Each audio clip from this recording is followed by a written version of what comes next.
साल की शुरुआत हो चुकी। जल्लोष के साथ हमने 2024 की यहाँ पे शुरुआत की। एक तरफ जल्लोष का माहौल था, वहीं दूसरी तरफ हमें क्या सीन्स देखने को मिल रहे थे। एक तरफ सड़कों पे हाईवेज के ऊपर हमको चक्का जाम देखने को मिल रहा था। पेट्रोल पंप पे हमें लंबी कतारें देखने को मिल रही थी। पेट्रोल पंप बंद है इस तरह की अफवाहें हमें सुनने को मिल रही थी। सब्जी मंडियां जो है वीरान पड़ी वाली थी। और साथ ही एक बिल जिसकी सबसे ज्यादा चर्चा नए साल के शुरू होते से ही शुरू हो गई थी, वो थी हिट एंड रन केस से जुड़ा हुआ जो आपका बिल है। उस बिल में केंद्र सरकार की तरफ से कुछ कड़े प्रावधान किए गए हैं। तो ये कड़े प्रावधान का पूरे देश भर के जो ट्रक ड्राइवर्स है, राइडर्स है, ट्रांसपोर्टेशन ग्रुप्स है, उनका कड़ा विरोध किया जा रहा है। अब ये विरोध तो किया जा रहा है, ये एक बात है, बट सबसे पहले ये समझ लेना जरूरी है कि क्यों हमें हिट एंड रन केस में कड़े प्रावधान करने जरूरी थे। तो शुरुआत होती है एकदम शुरू से। देखिए, भारत ऐसा देश है जहाँ पे ट्रांसपोर्टेशन ट्रैवलिंग काफी जोरदार तरीके से यहाँ पे होती है।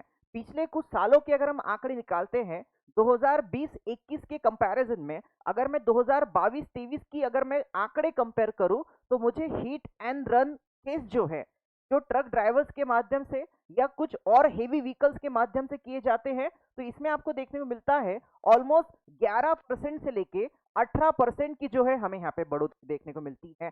सरकार हिट एंड रन केस को कड़ा क्यों बनाती है? सबसे पहला कारण ये है, आपको यहाँ देखने को मिलता है जो ट्रक ड्राइवर्स हैं या हेवी व्हीकल राइडर्स जो हैं, इनकी तरफ से हाई रिस्क जो है यहाँ पे ड्राइविंग की जा रही है।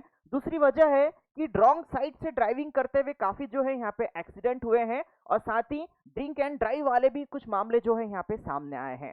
अब एक्सीडेंट्स के मामले यहाँ पे बढ़ रहे थे, लोगों की जानें यहाँ पे जा रही थी, तो ये एक्सपेक्टेड था कि सरकार की तरफ से जो है यहाँ पे कड़ा कदम जो है यहाँ पे लिया जाएगा। अब क्या कड़ा कदम लिया गया है और पुराने लॉस क्या थे, इसको समझेंगे हम शॉर्ट्स में। अब देखिए यहाँ पे सबसे पहले कि इस मामले को लेकर पुराने प्रावधान क्या थे, पुराने कायदे कानून क्या थे, सबसे पहले हम ये समझ लेते हैं। इस मामले में हमारे देश में इंडियन पिनल कोड की एक धारा है जो आर्टिकल 279A सबसे पहले इस बारे में बताती थी कि अगर आप रैश ड्राइविंग करते हैं तो उसके बारे में सजा के जो प्रावधान थे आईपीसी का सेक्शन 279A में बताया गया था।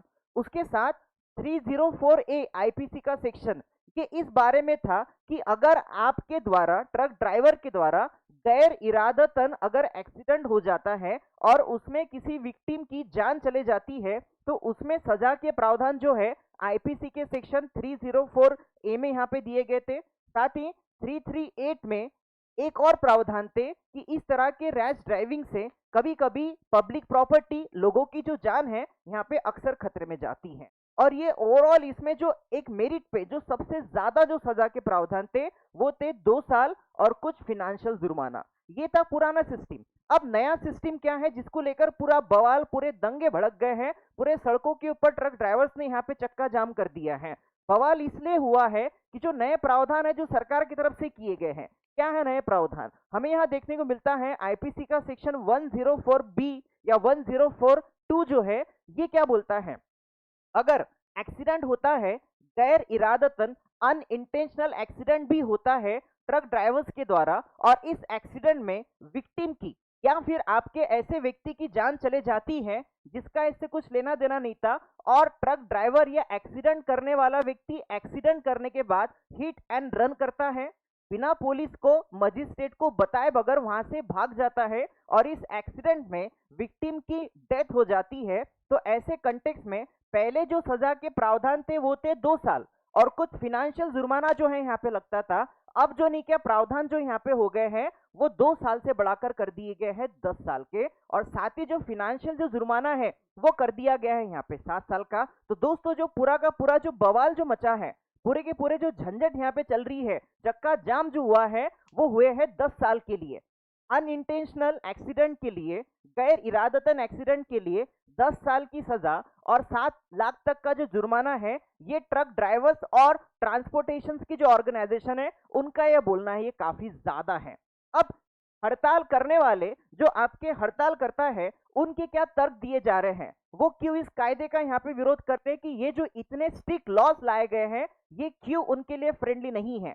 सबसे पहला जो तर्क है यहाँ पे ट्रक ड्राइवर्स के द्वारा दिया जा रहा है वो ये है कि ट्रक ड्राइवर्स या कोई भी एक ड्राइवर जब गाड़ी चलाता है वो ये नहीं सोचता है कि आज मुझे एक्सीडेंट ही करना है।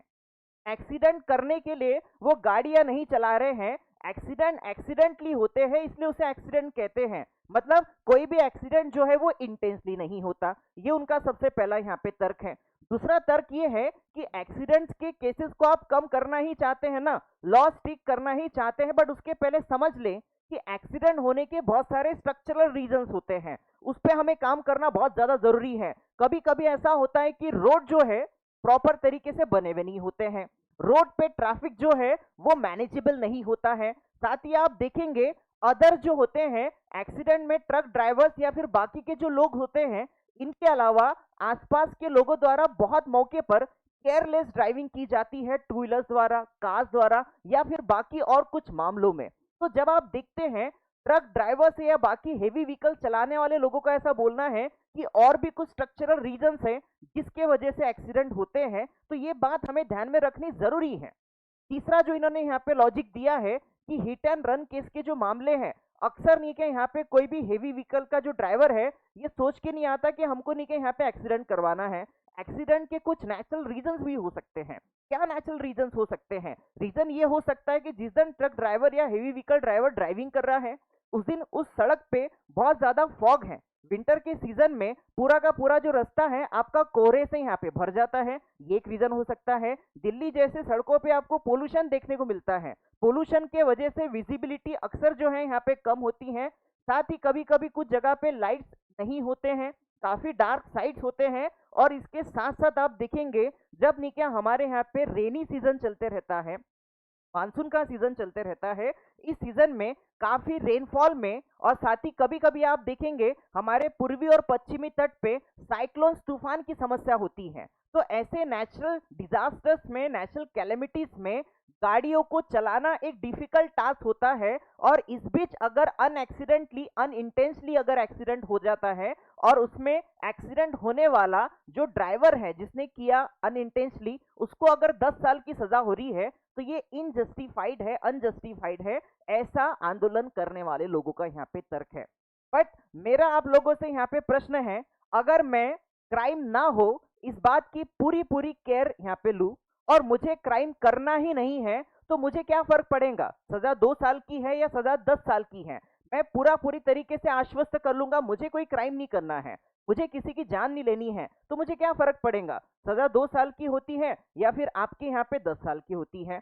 दूसरी महत्वपूर्ण जो चीज है यहाँ पे, ट्रक ड्राइवर्स की जितनी जिम्मेदारी है उतनी प्रशासन की भी जिम्मेदारी है कि जो स्ट्रक्चरल चीजें मैंने बताए, रास्ते, ट्रैफिक के नियम और साथ ही जो इंफ्रास्ट्रक्चर की सुविधा है, इसको हमें बेहतर बनाने की और भी यहाँ पे काम करना होगा। और साथ ही कलेक्टिवली हमारे सोसाइटी, समाज की भी जिम्मेदारी है कि वो सड़क पे जाते वक्त एक अपने ट्रैफिक नियमों का पालन करें, सोशल रिस्पॉन्सिबिलिटी के सेंस के साथ अपनी ड्राइविंग करें और अपने आसपास होने वाले एक्सीडेंट्स के प्रति वो अवेयर है।